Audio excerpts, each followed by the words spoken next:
السلام علیکم دوستو، کیسے ہیں؟ امید ہے سب خیریت سے ہوں گے۔ آج کی یہ کہانی سنیے گا ضرور، آپ کو یہ پتہ چلے گا کہ عشق کسے کہتے ہیں اور محبت کسے کہتے ہیں۔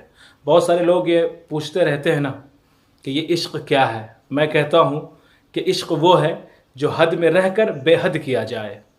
ایک شخص نے خوبصورت لڑکی سے شادی کر لی، اس لڑکی سے یعنی اس اپنی بیوی سے بے حد محبت کرتا تھا، اپنی جان لٹاتا تھا۔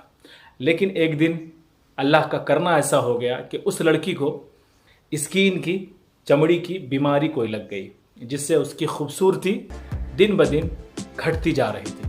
بیوی اس کی بہت پریشان تھی اور اس کا شوہر بھی بہت پریشان تھا اس کو لے کر۔ لیکن ایک دن ایسا ہوا کہ اس کے شوہر کو کسی جگہ پر سفر کرنا پڑا۔ واپس آنے کے وقت ایک حادثہ ہو گیا اور ایک چھوٹا سا ایکسیڈنٹ ہو گیا اس کے شوہر کے ساتھ، جس میں اس کے آدمی کی دونوں آنکھیں جاتی رہی، دونوں آنکھیں چلی گئی، وہ اندھا ہو گیا۔ لیکن پھر بھی ان کی ازدواجی زندگی جو تھی، شادی شدہ زندگی، وہ بڑے ہی آرام سے یوں ہی چلتی رہی۔ جو اسکین کی بیماری تھی وہ دن بدن بڑھتی جا رہی تھی اور اس کی خوبصورتی دن بدن گھٹتی جا رہی تھی، مگر اندھے آدمی کو اس بات کا علم نہیں تھا، لہٰذا ان کی زندگی پر، ان کے لائف پر کوئی اثر نہیں پڑا، کیونکہ وہ دکھ نہیں پا رہا تھا۔ وہ دونوں ایک دوسرے کو پہلے ہی کی طرح ایک دوسرے کو محبت کر رہے تھے، ایک دوسرے کا خیال رکھتے تھے۔ پھر خدا کا کرنا ایسا ہوا کہ پھر ایک اور نیا امتحان لیا گیا۔ اس کی بیوی کی اسکین کی بیماری اتنی بڑھ گئی کہ وہ آخر میں دنیا سے چلی گئی۔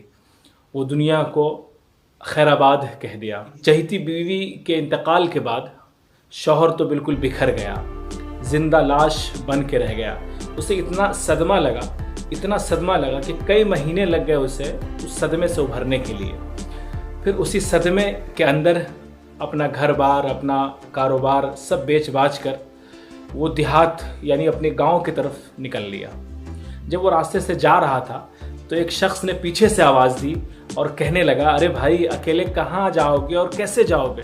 اب تو تمہاری بیوی بھی ساتھ نہیں ہے، تمہاری چہیتی ہم سفر بھی تمہارے ساتھ نہیں ہے جو تمہاری مدد کر سکے یا تمہارا خیال رکھ سکے یا تمہاری آنکھیں بن کر تمہارا ساتھ دے سکے۔ یہ اندھی آنکھیں لے کر تم کہاں بھٹکو گے، کہاں جاؤ گے؟ تو اس اندھے آدمی نے کیا جواب دیا، سنیے گا کہ بھائی، میں اندھا نہیں تھا، میں تو بس اسے ایسا دکھا رہا تھا کہ جیسے میں اندھا ہوں۔ اگر میں اسے بتا دیتا، اگر اسے یہ پتہ ہوتا کہ میں اس کی بدصورتی دیکھ سکتا ہوں تو دن بدن اس کی جو بدصورتی بڑھ رہی تھی، یہ احساس اس کو اور تکلیف دیتا، وہ اور گھبراتی۔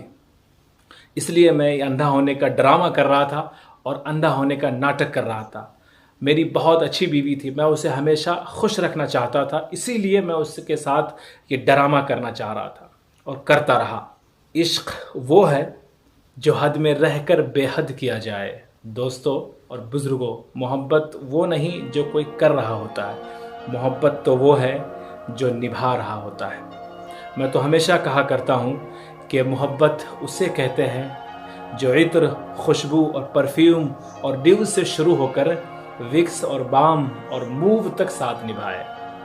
اسکین کے عاشق بہت مل جائیں گے، لیکن یہاں سے محبت کرنے والے اور اپنی حلال بیوی سے محبت کرنے والے بہت کم ملتے ہیں۔ ہم بھی دعا کرتے ہیں، آپ بھی دعا کریں کہ اللہ تبارک و تعالی سارے میاں بیویوں کے درمیان وہ محبت عطا کرے، وہ حقیقی محبت عطا کرے جو ہمارے نبی حضرت محمد مصطفیٰ صلی اللہ علیہ وسلم اور ہمارے امہات المؤمنین رضی اللہ تعالیٰ عنہما کے ساتھ محبت کیا کرتے تھے۔ یہ محبت ہمارے اور آپ کے اندر بھی آئے، یہ ہم دعا کریں گے وہ ساری محبتیں ہم لوگوں کے اندر بھی، میاں بیوی کے اندر آئے اور ہماری دنیاوی زندگی اور گھریلو زندگی جنت بن جائے۔ میرے لیے اور پورے امت کے لیے اور پورے انسانیت کے لیے خیر کی دعا کریں گے۔ السلام علیکم۔